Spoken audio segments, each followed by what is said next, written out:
Hi everyone.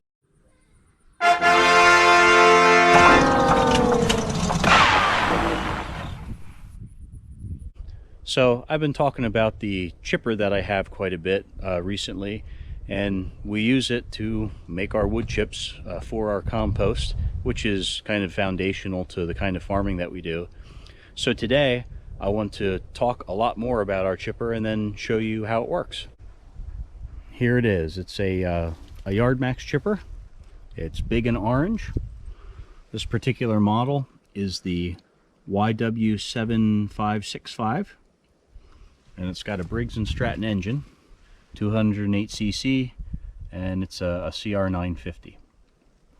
This particular model has roughly 7 hours on it. I had to change the oil on it at about 5, so now it has pretty fresh oil with 2 more hours of use.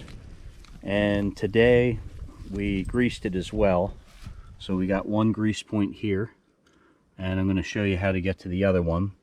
One of the reasons I wanted to get this model is the review said gaining access to the flywheel and the cutting blades or the chopping blades was easy, and they're right. You just have to remove this this nut washer and clamp, and then you can get right in to the flywheel. And there's another grease point right down there, which we greased already.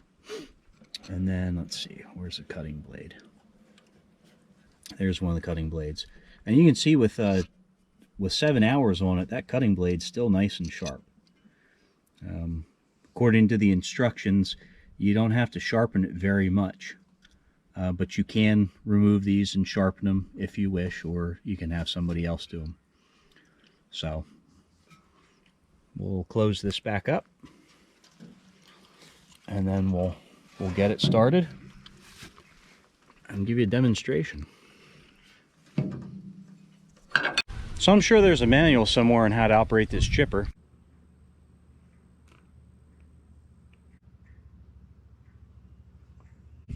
Information received. So the startup process on this thing is fairly easy. There's an on-off switch here, so we'll go ahead and turn it on, because if we have that off, there will be no spark. And then over here we open up our fuel flow so we get gas in our carburetor, and then we choke it. And it's on bunny. You can see you have a throttle here. You can have it on turtle if you want, but we have it throttled up to start. And I guess we'll give this thing a pull and see if it goes.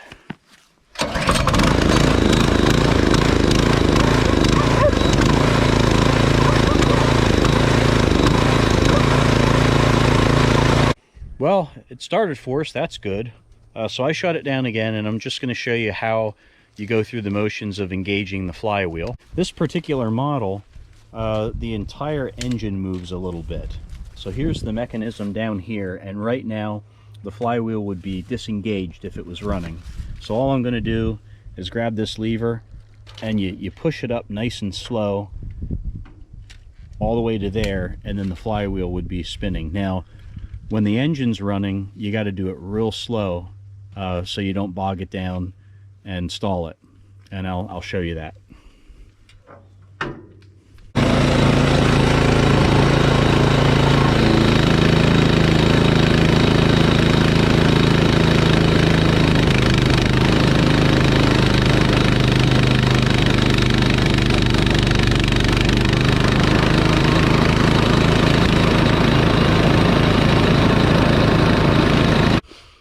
I moved the chipper a little bit to a better position so we're not blowing a bunch of chipper dust back on ourselves. So I'll show you my setup here.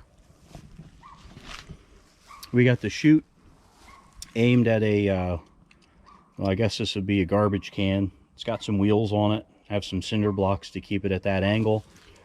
And this chute will just blow the wood chips right in there, and then we can put them where we want to. So one of the features on this thing is the chute itself. You know, it's really long, and one of the reasons why that is if I take my hand and stick it down towards the cutting blades, I can't reach it.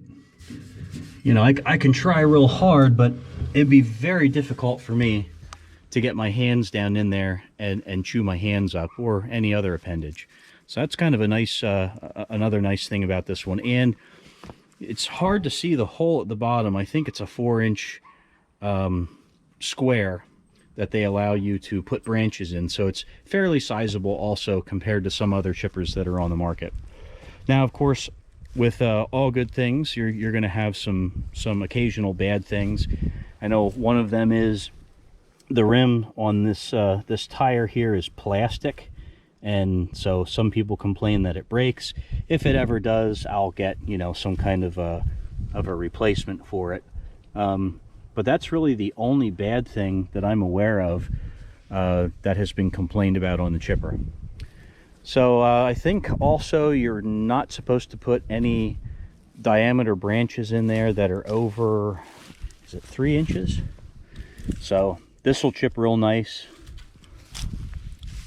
That'll chip real nice. But you know, you start putting stuff in there that's that size, and it's really going to bog down, and it's not so good for it. So until we, you know, start chipping up huge trees and stuff all the time, where we need to go to a bigger machine, we're going to go with the smaller one. I think I paid maybe $500 or $600 for this. So considering it's the first chipper that I've ever owned, it was a good investment.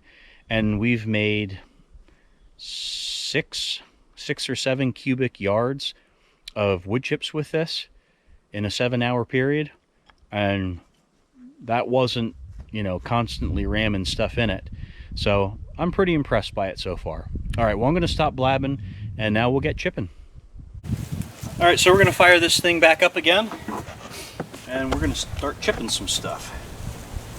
Got my gloves here, my hearing protection in. Let's do this.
So we're done chipping for the day, and all we did at the end was we took the fuel line and shut it off.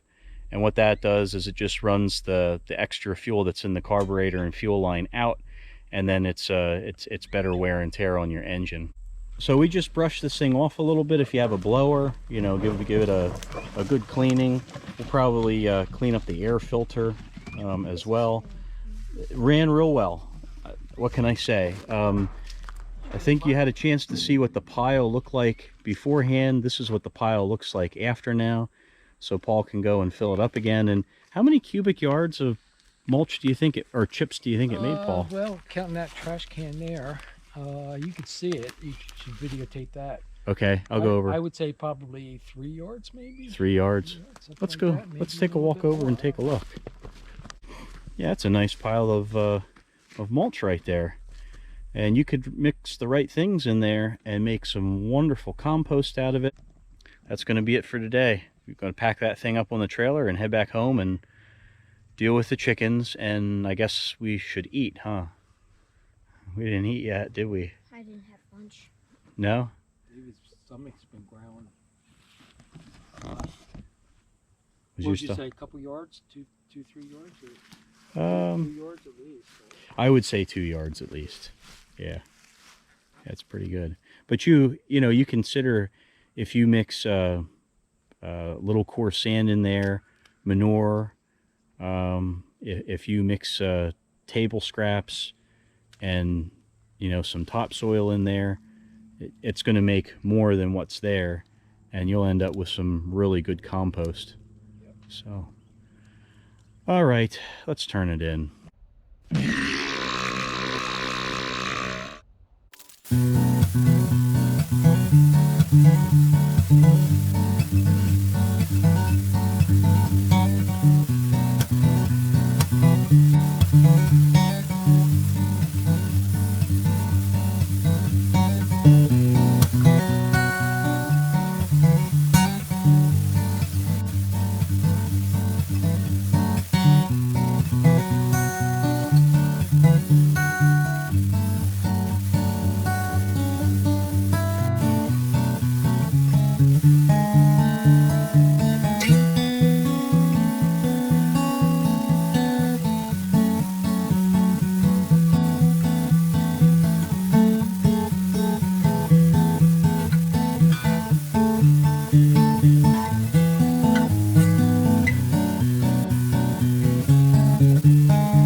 Ahem.